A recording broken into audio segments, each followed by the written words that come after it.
میں صورت محمد کی، کھڑے دیکھا کروں گا حشر میں صورت محمد کی۔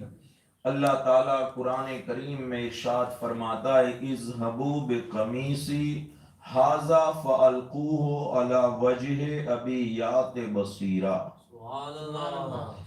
یوسف علیہ السلام نے اپنے بھائیوں سے کہا کہ یہ میرا جو جبہ ہے وہ مخدوم اشرف کی بارگاہ میں خراج عقیدت کے لیے حاضر آئے ہیں، ان کے بدن کے اندر تو نبی کا خون دوڑ رہا ہے۔ اللہ کے رسول صلی اللہ تعالی علیہ وسلم کی اولاد پاک میں سے ہے، ارے نبی کے کپڑوں کا یہ عالم ہے تو نبی کے بیٹوں کا عالم کیا ہوگا، نبی کی اولاد کا عالم کیا ہوگا، نبی کے لال کا عالم کیا ہوگا۔ اللہ وحدہ لا شریک نے کلام عظیم سے یہ بات ثابت فرما دی کہ اللہ والے برکت والے ہوتے ہیں، مگر جو ان کو نسبت مل جائے وہ چیزوں میں بھی اللہ تعالیٰ برکت پیدا فرما دے۔ اس لیے آپ دیکھیں اللہ کے نبی فرشتے تابوت سکینہ لے کر آئیں گے، تحملہ الملائکہ، فرشتے اپنے کندھوں پر اس تابوت کو اٹھا کر آئیں گے، اور اس تابوت کے اندر کیا تھا؟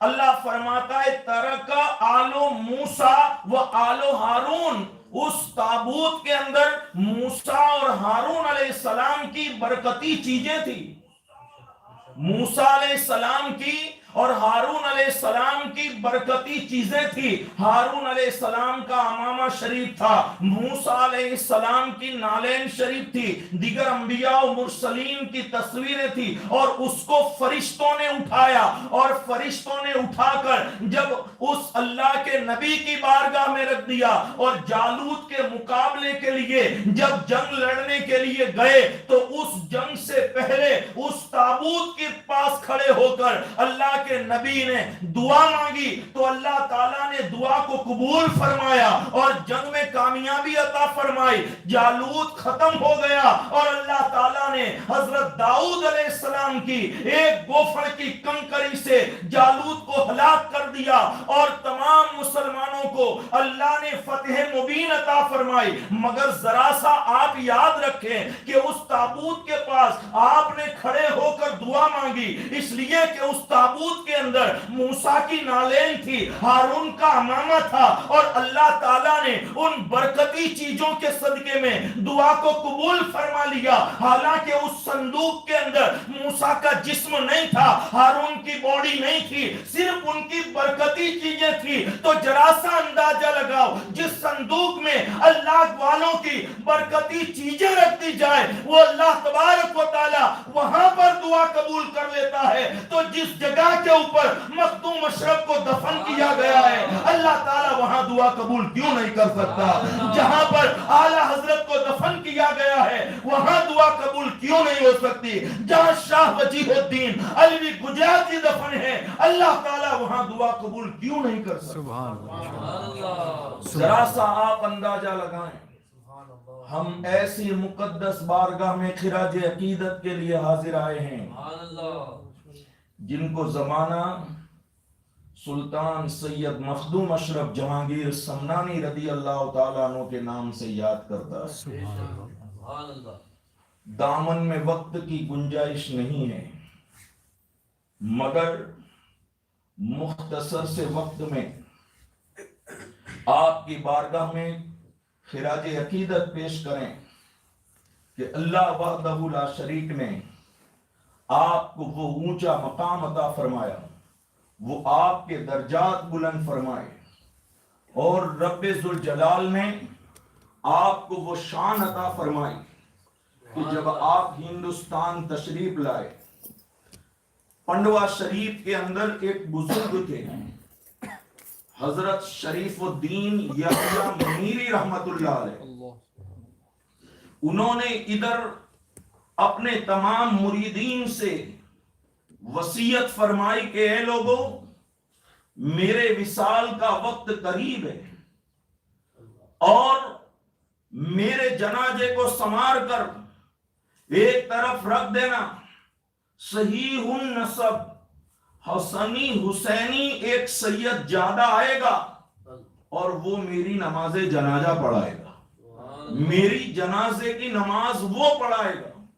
جب حضرت شریف الدین یحییٰ منیر رحمت اللہ علیہ اللہ کی رحمت کو پہنچ گئے اور آپ کا جنازہ رکھا گیا، جو آپ نے مخدوم اشرف کا حلیہ بیان فرمایا تھا، مریدوں نے دیکھا یہ وہی ہے، آپ نے نماز جنازہ پڑھائی، اس کے بعد فوراً آپ کو دفن کیا گیا، اور دفن کے بعد شریف الدین یحییٰ منیر رحمت اللہ علیہ نے اپنی تربت کے اندر سے باہر ہاتھ نکالا۔ جب ہاتھ نکالا تمام لوگ حیران پریشان، مگر جب سلطان سید مخدوم اشرف کی بارگاہ میں عرض کی گئی کہ حضور ایسا کیوں ہے، آپ مزار شریف پر تشریف لائے اور ارشاد فرمایا تمہارے پیر نے ایک ٹوپی کی وصیت فرمائی تھی اور وہ ٹوپی تم لوگ قبر میں رکھنا بھول گئے، وہ ٹوپی قبر میں رکھنا بھول گئے۔ فوراً شریف الدین یحییٰ منیری رحمت اللہ علیہ کے ہاتھوں میں وہ ٹوپی عطا فرما دی، آپ نے وہ فوراً آپ نے وہ ٹوپی اپنے ہاتھ میں لے کر تربت کے اندر ہاتھ لے لیا اور دنیا والوں کو بتا دیا کہ اللہ کا ولی زمین کے اوپر ہو تو بھی زندہ ہوتا ہے، زمین کے نیچے ہو تو بھی زندہ ہوتا ہے۔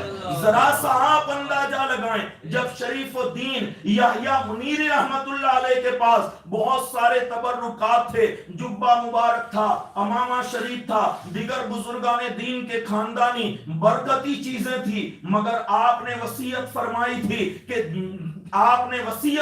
تھی کہ جو میری جنازے کی نماز پڑھائے گا وہی ان تبرک کا حقدار ہوگا۔ مگر بعد میں کچھ مریدوں نے، بعد میں کچھ خلیفاؤں نے یہ دل کے اندر خیال کیا کہ اب تو ہم یہ برکتی چیزیں ہمارے پاس رکھ لیں، کوئی مخدوم اشرف کو دینے کو تیار نہیں، اور جب سب میں لڑائی جھگڑا ہو گیا، مخدوم اشرف نے فرمایا حضرت شریف الدین یحییٰ منیری رحمت اللہ علیہ کی ساری برکتی چیزیں ان کے مزار پر رکھ دو، اور جو اٹھا لے گا وہی اس کا مالک ہو جائے گا، جو اٹھا لے گا وہی اس کا مالک ہو جائے گا۔ جب ان کی تربت پر ساری چیزیں رکھ دی گئی، ایک ایک مرید آیا، ایک ایک خلیفہ آیا، مگر کسی کو وہ چیز نصیب نہیں ہوئی، ہاتھوں کی طاقت ختم ہو گئی، مگر وہ چیزوں کو ہلا بھی نہیں سکا، مگر میرے مخدوم نے جیسے ہی ہاتھ دراز کیا وہ چیزیں خود مخدوم کی جھولی میں آ کر گر گئی، وہ چیزیں خود مخدوم کی جھولی میں آ کر گر گئی۔ اللہ پاک پروردگار عالم نے ایسی شان کی ولایت کا مالک بنایا۔ اب آؤ ذرا دیکھو شاہ وجیہ الدین علوی گجراتی رحمت اللہ علیہ کس شان کے مالک ہیں۔ پٹن شریف سے ایک لڑکا جس کا نام طاہر پڑھنے کے لیے بابا کی بارگاہ میں آیا۔ جب آپ کی بارگاہ میں درس حاصل کرنے کی غرض سے آیا، مگر دماغ کمزور، پڑھاتے بھول جاتا ہے، پڑھاتے یاد نہیں رہتا۔ سارے دوستوں نے ایک دن مذاق کیا کہ تو بابا کی حوض کا کیچڑ چاٹ، تیرا دماغ کھل جائے گا، پڑھنے میں تیرا دل لگے گا۔ طاہر پٹنی نے یہ بات حقیقت سمجھی اور رات کو ٹھنڈی میں اٹھ کر بابا کی حوض کے اندر چھلانگ لگا دی اور کیچڑ چاٹنے لگے۔ شاہ وجیہ الدین علوی گجراتی رحمت اللہ علیہ رات کو جب تہجد کے لیے اٹھے، حوض کے پاس گئے، اندر سے پانی کے اندر سے آواز آئی، کہا اندر کون ہے؟ سخت سردی کے اندر شاہ وجیہ الدین کی بارگاہ میں حضرت طاہر پٹنی عرض کرتے ہیں بابا میں ہوں۔ کہا تو اندر کیا کر رہا ہے؟ کہا دوستوں نے کہا تھا کہ بابا کی حوض کا کیچڑ چاٹ، تو عالم بن جائے گا، تو حافظ بن جائے گا، تو مفتی بن جائے گا, تیرا دماغ کھل جائے گا. اس لیے میں تو آپ کی حوض کا کیچڑ چاٹ رہا ہوں. کہا باہر نکل. باہر نکلا. کہا علم چاہیے. کہا سینہ کھول دے اور آ میرے سینے سے لگ جا.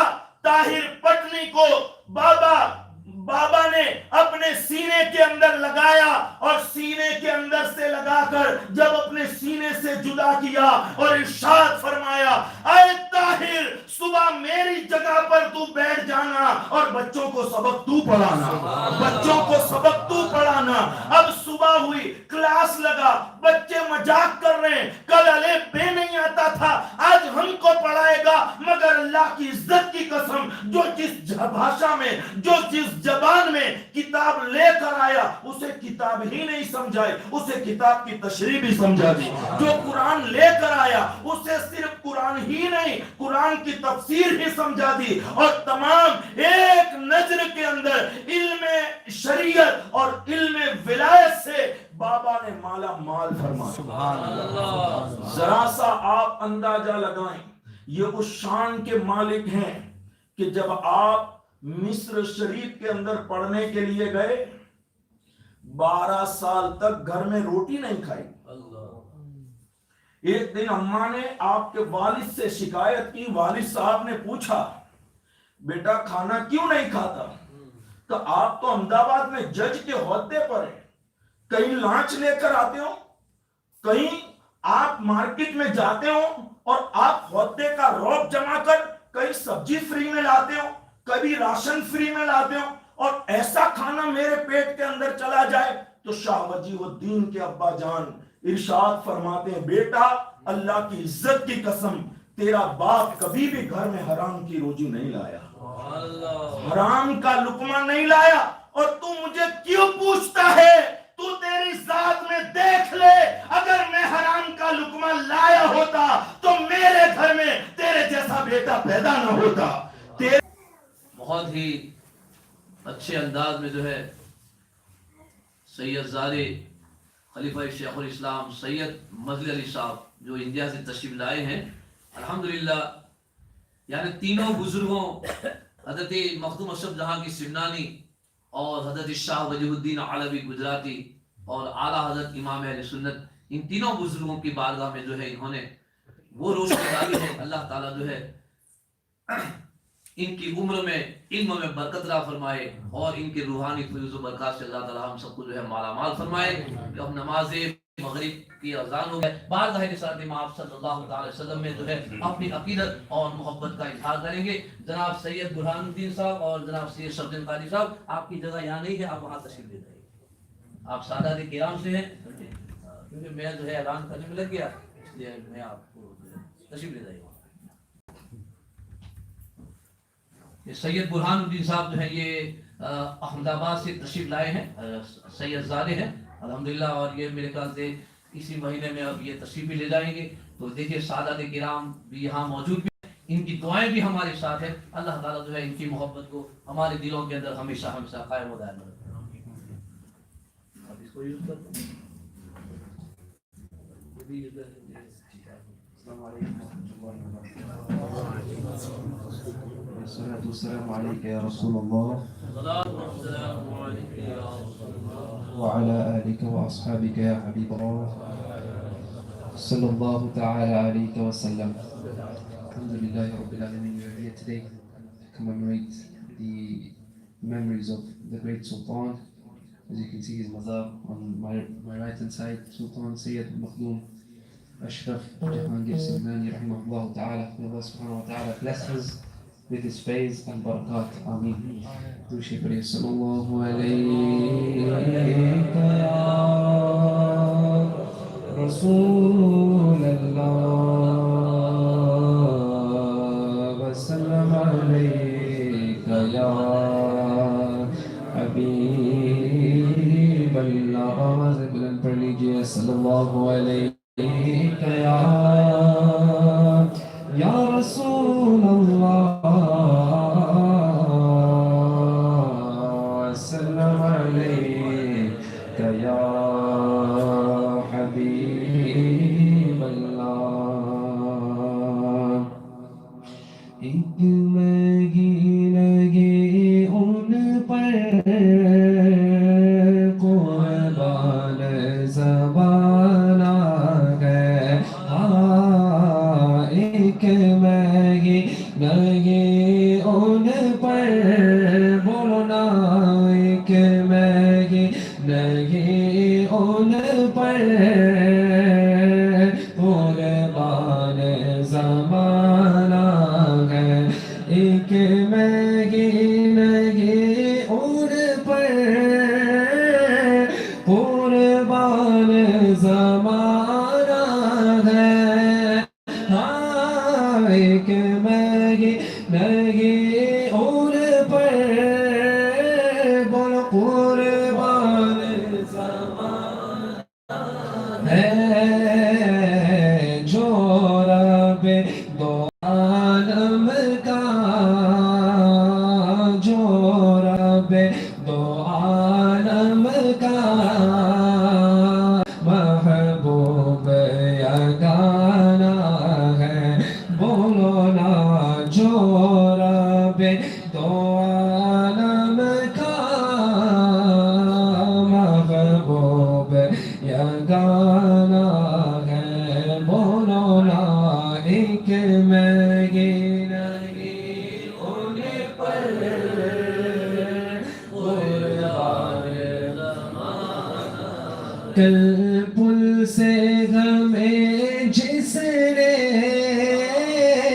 خود پار لگانا ہے ہاں کل پل سے ہمیں جس نے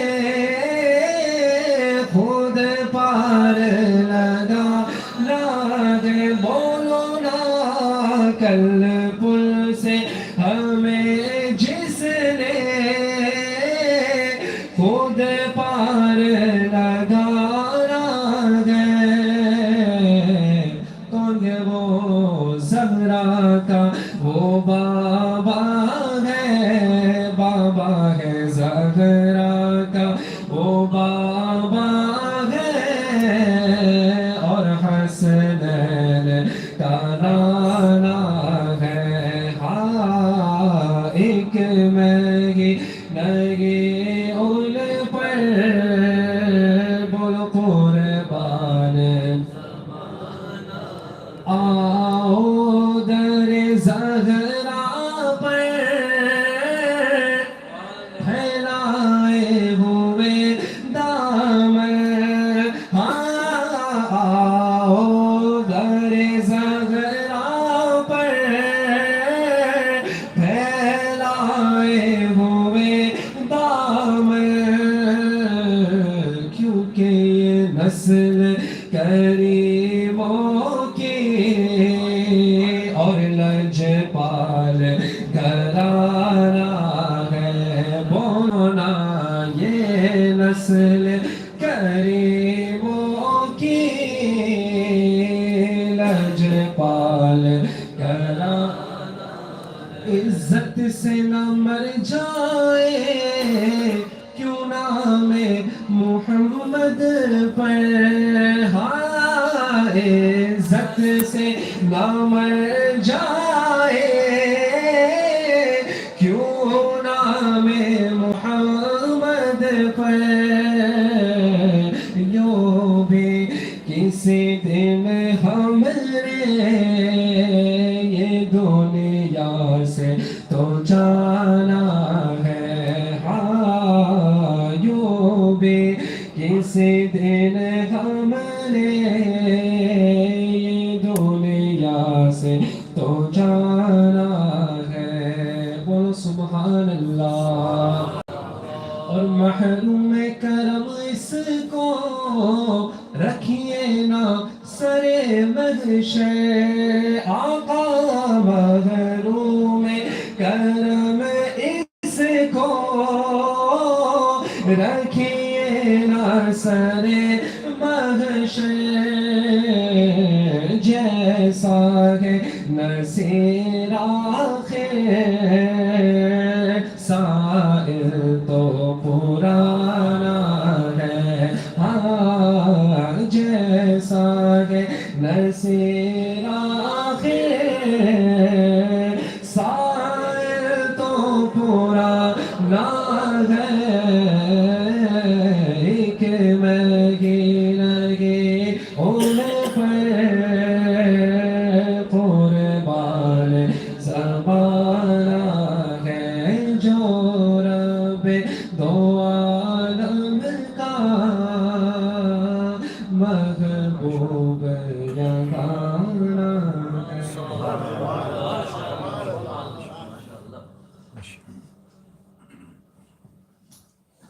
سبحان اللہ ماشاء اللہ. یہ تھے ہمارے جناب لقمان قادری صاحب جو بارگاہ رسالت امام صلی اللہ تعالی علیہ وسلم میں اپنی عقیدت اور محبت کا اظہار کر رہے تھے. اللہ تعالیٰ ان کی عمر میں علم میں برکت عطا فرمائے. اللہ تعالیٰ ان کی بچی کو بھی نیک، ان کے لڑکے کو اللہ تعالیٰ نیک اور صالح بنائے، ان کی آنکھوں کی ٹھنڈک بنائے، ان کے پیرنٹس کو بھی اللہ تعالیٰ صحت اور تندرستی عطا فرمائے. اب جو بلا کسی تاخیر کے آئیے اردن سے تشریف لائے ہو ہمارے جو گیسٹ ہیں جو انگلش میں انشاءاللہ تعالیٰ آپ کے سامنے خطاب کریں گے. جناب مولانا شبیر سیالوی صاحب تشریف لاتے ہیں. تشریف لا کر کے جو ہے وہ آپ حضرات سے جو ہے انگلش میں خطاب کریں گے. نعرہ تکبیر، نعرہ رسالت، نعرہ رسالت. عرس مخدوم سمنانی، عرس شاہ وجیہدین گجراتی، عرس امام احمد رضا. زندہ سبحان اللہ.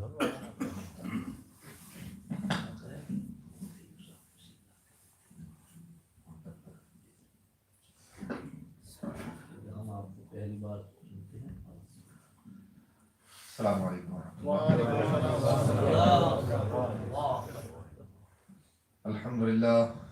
الحمدللہ رب العالمین والعاقبۃ للمتقین والصلاة والسلام علی اشرف الانبیاء والمرسلین وعلی آلہ الطیبین واصحابہ الطاہرین.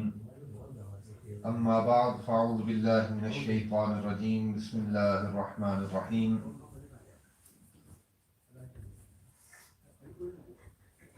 ان اللہ وملائکته یصلون علی النبی یا ایہا الذین آمنوا صلوا علیہ وسلموا تسلیما. اللهم صل علی سیدنا محمد وعلی آل سیدنا ومولانا محمد واصحاب سیدنا مولانا محمد وبارک وسلم. صلاۃ وسلاما علیک یا سیدی یا رسول اللہ وعلی آلک واصحابک یا سیدی یا حبیب اللہ.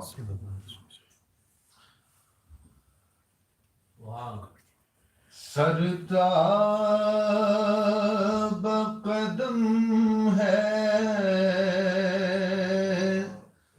تن سلطان زمن پھول.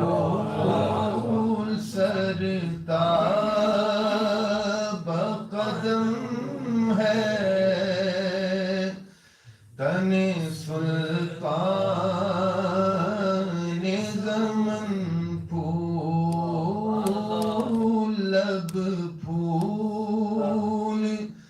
دہن پھول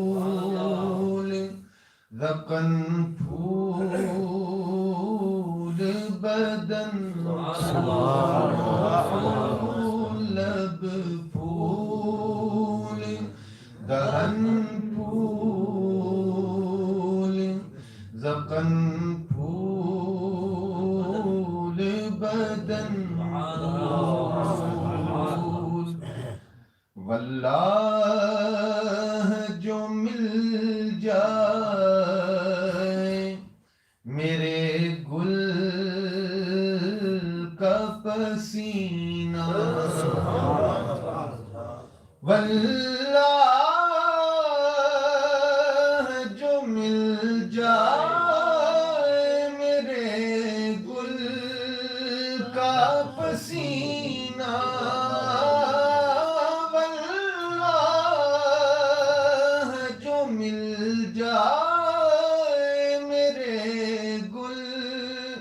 کا پسینہ مانگے نہ کبھی تیرے نہ پھر چاہے دلہن پھول. مانگے کبھی تیرے نہ پھر چاہے دلہن پھول دل اپنا بھی شیدائی ہے اس ناخن پاکا دل اپنا بھی شیدائی ہے اس ناخن پاکا دل اپنا بھی شیدائی ہے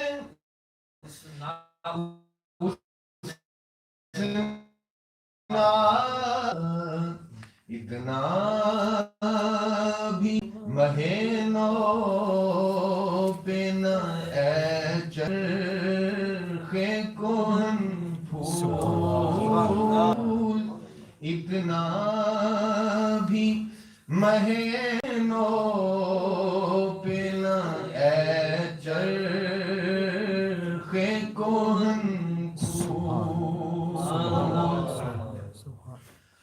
کیا بات رضا اس چمنستان کرم کی کیا بات رضا اس چمنستان کرم کی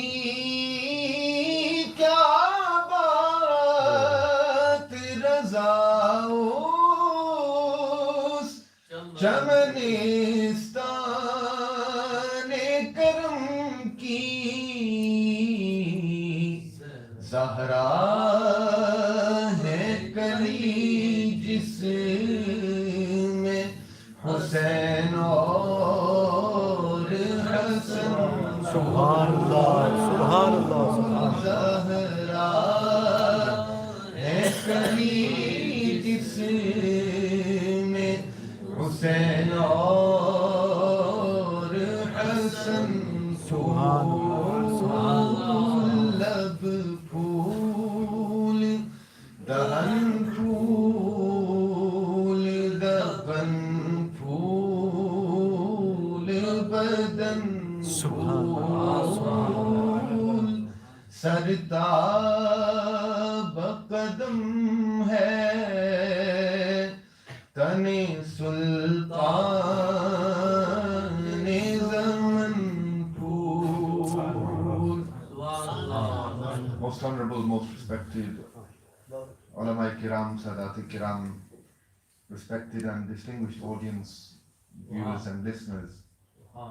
Alhamdulillah ta'ala, it's a huge privilege and honor for all of us that we have been chosen to spend a few moments honoring those who are beloved to Allah subhanahu wa ta'ala.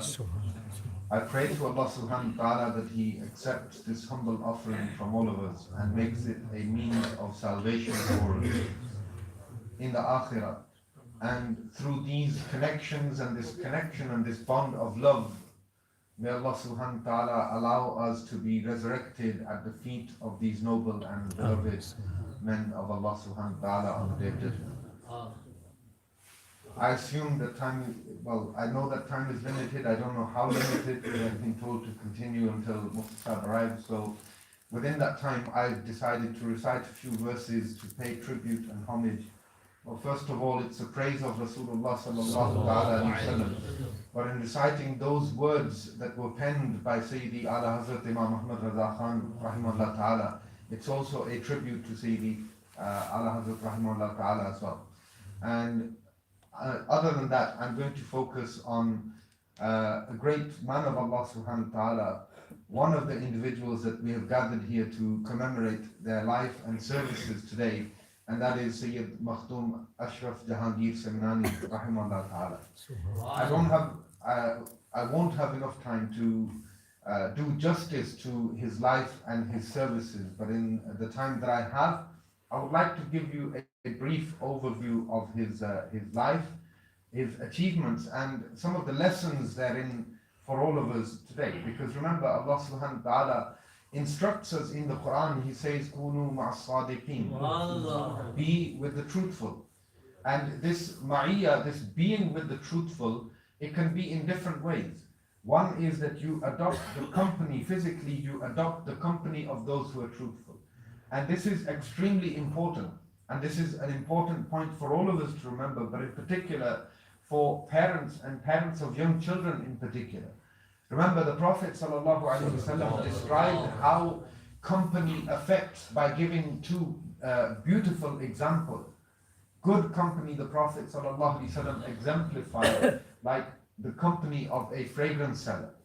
Someone who sells fragrance, who sells musk, that as long as you are with him, if you're not gifted anything or you don't buy anything, you still have that sweet fragrance of the musk that you're smelling. You still benefit in some capacity. This is good company. And bad company, the Prophet ﷺ described like the shop of or the workshop of a blacksmith. Whether your clothes are burnt from the sparks of fire or not, you will still have to put up with the foul stench of his workshop while you are there. So it will, good and bad company both affect. And so the immediate meaning that can be understood is that be amongst those who are truthful. Be careful who you adopt for your company and the time that you spend with them. But an alternative interpretation of this is that you remember and you love and you show and build a connection with those who are truthful. Right? Especially those who have gone years before us and centuries and hundreds of years before us. The way that we can be with them is by remembering their lives and remembering their services to Islam and trying to learn from their lives. This is an effort that we're making today. Remember also that these gatherings are of extreme and paramount importance, because it is through these gatherings that we are able to cleanse our hearts. And this remembrance of those who have loved Allah subhanahu wa ta'ala and His Messenger is a cure for the worst ailment of the heart, which is hypocrisy. In a narration narrated by Sayyidina Abdullah bin Umar radiAllahu ta'ala, he narrates that we were sitting with the Messenger of Allah sallallahu alaihi wasallam one day when a person by the name of Harmala, he came to the Prophet sallallahu alaihi wasallam and he said, Ya Rasulullah sallallahu alaihi wasallam, nafaqa Harmala. Harmala is a munafiq, he's a hypocrite. Al-imanu hahuna, wal-nifaqu hahuna, wa ashara bi-isba'ihi. He pointed with his finger and he said, I have iman on my tongue, but in my heart, I haven't yet experienced the sweetness, the halawa, the truth of iman. Ya Rasulullah, help me. He asked once and the Prophet ﷺ remained silent. He asked a second time and he remained silent. He asked a third time. And on the third time, the Prophet ﷺ raised his blessed hand and he took a hold of his tongue between his thumb and his index finger. And he administered the cure for this decrepit illness of the heart, hypocrisy.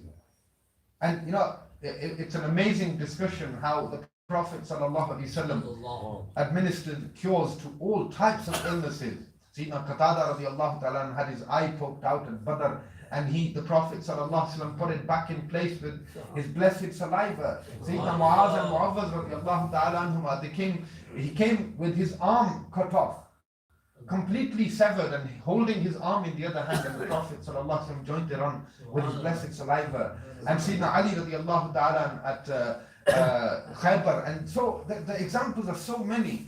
But Imam Yusuf bin Ismail Nabhani rahmahullah ta'ala, in his amazing book, his collection of miracles of the Prophet sallallahu alaihi wasallam, Hujjatullahi ala al-Alameen, fi mu'jizati Sayyid al-Mursaleen sallallahu alaihi wasallam, he says that the greatest of all the miracles of Rasulullah sallallahu alaihi wasallam with regards to curing people of illnesses is the fact that he was able to take those hearts that were immersed in the darkness of ignorance and in the darkness of kufr, and he was able to cure them and enlighten them with the nur of iman. So this is the greatest miracle in relation to curing of illnesses of Rasulullah sallallahu alaihi wasallam. Something which Sayyidi Ala Hazrat rahimahullah ta'ala indicates towards in his very famous naat. He says, Jisme murda